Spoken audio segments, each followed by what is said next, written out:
अपुन जारीबोन 13 अगस्त patriots day observation committee ना लेप्तना चाही की ओइना अथौब सिंगी निक्सिंग नुमित पांथोक्तुना लाई कुमसीसु चाही खुदिंगुम लाक्लिबा 13 अगस्त अथौब सिंगी निक्सिंग नुमित कोनुंग लकाइदा पांथोक्कदौरी मसिगा मरी लेनना मांगोइनना हगोटलिबा अंगांगसिंग अमदी महिरोइसिंगना अथौब सिंगी हिस्ट्री अमसुंग वारी खंगौनबा ngarang August ki tang mapan Zaribon da leiba Primrose English Medium School da पांथोखिबा क्विज अमसुंग सेरिंग वारिंग की प्रोग्राम की ममी खरा मयाम दा थमजरी मैम पुनः खुरमजरी हौजे हौजे इना लैजरी बसे जारिबा मनुंग सना लैरिबा सिंगबिल एसपी रोड ता लैबा अखोय Primrose English medium high school line मैम खंगबा स्कूल दो मक्ता दनी स्कूल असिदा ngasi अखोय gi लाकदौरिबा 13 अगस्त चांगबा कुंडा मंगा सुबा अथौबा सिंगी निंगसिंग नुमित का मरी लैनाना ngasi मांगोइनाना 9 asi tangma panda अखोय gi अपुनबा जारिबोन 13 अगस्त पेट्रियोट्स डे ऑब्जर्वेशन कमिटी ना सिनलांग दुना क्विज प्रोग्राम मा ngasi silli quiz program essay recitation na chingba angang singna koi lakliba hawat liba mahiroi sing angang singna athoba singi history bu khangnaba haiduna asingba program se sinjabani 13 अगस्त की कोइना समझबा अपन बजारी bone 13 अगस्त observation committee की ngasi की वना president की हम लांदा कराम शंकर बु वाइस का कौशलजरी वाइस का बिंगी बिना वाइस की मिशन जरी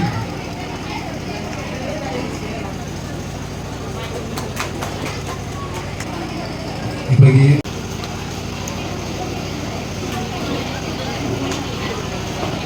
matanda teratna upadi panggiraba bagi ojasu brambusu nais lingsin nabina bahai dula lingsin jadi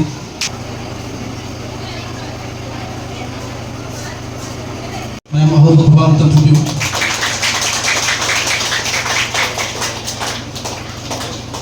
matanda menurut saya calon di Tanzania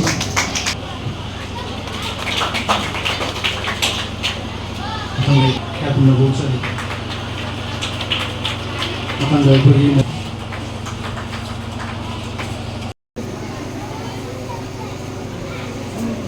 karena ngasi satri amasung satri singgu थोड़ा पीदना पुबिल बावजा हमारी गार्जियन सुमुसु या मैं थागचे लोना मसीगी अखोगी मरुना तौरिबा recitation ऐसे quiz programme Asita यावलबा topic असि मरुना मेटेगा मरी लेबा topic न थमजबनी मरबदि अंगांसिंग हौलिबा अंगांसिंगा असिगी मतांगदा खंगसे यामना मथौ ताय खलगा कोन तौजबनी उठा मंगा सुबा अथवा सिंगी निंगसिंग नुमित का मरी लेना एडवांस होना सिंजरीबा एकोगी सेरेंग सैदानबा quiz competition essay writing competition सिगी थौरम सिगी तुरी समाज के वेना तंगाई फदबा एकोइना ऑब्जर्वेशन तंगदबा असिगुमलबा थौरम मनी मतम कयादगी एकोई असिगी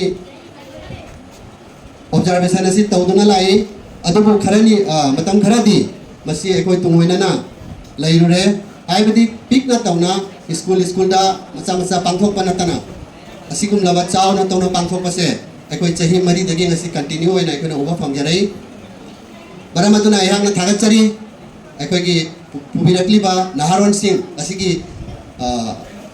कैनो असिदा ऑर्गेनाइजेशन असिदा जाबिबा नाहारोन सिंह एकोगी मेतै खुनाइबु लमजिंगदुना मसिगी असिगुम लबा असिता नते मार्टियर्स डे तनते अते अतोपा प्रोग्राम सु मयाम लेजरी अते अतोपा अथौबा निंगसिंग नुमित मयाम नै पाउना दे लै असिगुम लबा मयाम से सि असिबु हाइदे कोइ करा माइ तौना जफट कनी करा माइ तौना तुंगदा हरक लेबा नहारोस नि अनांग सिंग छात्र छात्री सिंग इनफामदा एकोइ असि पांथोक लगा मखोइसु तुंगी अखोइगी अथौबा मयाम लेरमी हाइबसे अखोइ काहदनबा चही खुदिंगी असि पांथोकपसे तंबिनबा यहांना अखोइगी कमिटी गी मफमदा निंगसिंग जरी अदो ngasi asida saur jagida sing apun galu aya na hanana thagachari amasung akoi gi samaj ta sigumba khara mami samtharu roba adi thorom masi ngasi amuk nohomana adi mapung phana ngasi pangthokpa ngambagi mari raksuna ngasi oiri basi makoi gi adi thorna dingjin amatun moina no bakan badagini makoi boina hanana thagachari amana number 1 da thing maina ma thakle thing sida sijin nadu disi ekagi mani ba inungsiba ilam nam inungsiba patriotic ki maramda sikha Sham Lioraj ayhakna sailing asi bulan thokchaba matamda arala soi kaya yawiragasu tinbiriba khwaitarana ngakpigani ningje lanthokchari aigi sailing imagi shangai nungshida he ima pugna phamlam dam dilam nungshi Manipur kabi imawa chingdol mapal na kunshinbi shangban na naba machuna yung na konshilambi ngashidhima imawa kahiginingal na tungkun taliba harkar launare kai na chinare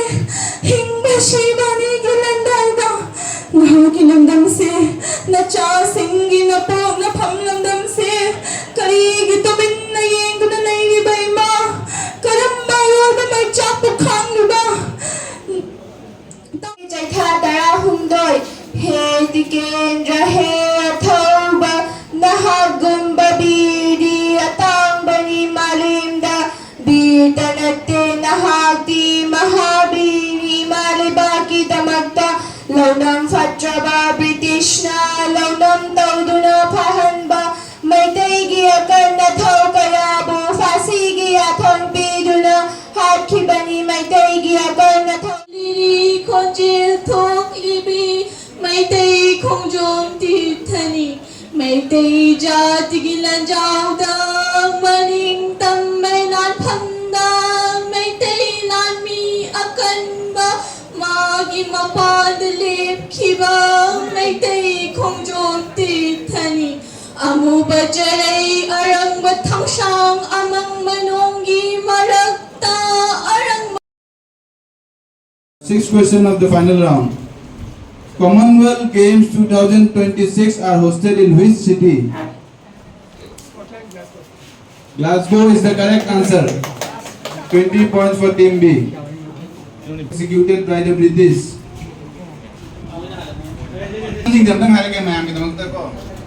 Option A was Kulachandra and Gambhir Singh. Option B Tikendrajit Singh and Thangal General. Option C Pauna and Chongthamia. Option D Chandagiti and Kulachandra. Option C which British Empire ruler was on the throne during the Anglo-Manipur War? Okay. Wrong answer. Wrong answer. Team D minus 20. Wrong answer. Third. Victoria is correct answer. 10 point minus 20 for E plus 10 for C. Minus 20 E plus 10 C. This competition. Last question. Which district of present-day Manipur is home to the Khongjong War Memorial? Option A, Imphal East. Option B, Bishnupur. Option C, Thoubal. Option D, Senapati. Primrose. Okay, Thoubal is the right answer. So 20 points for option. Team number D.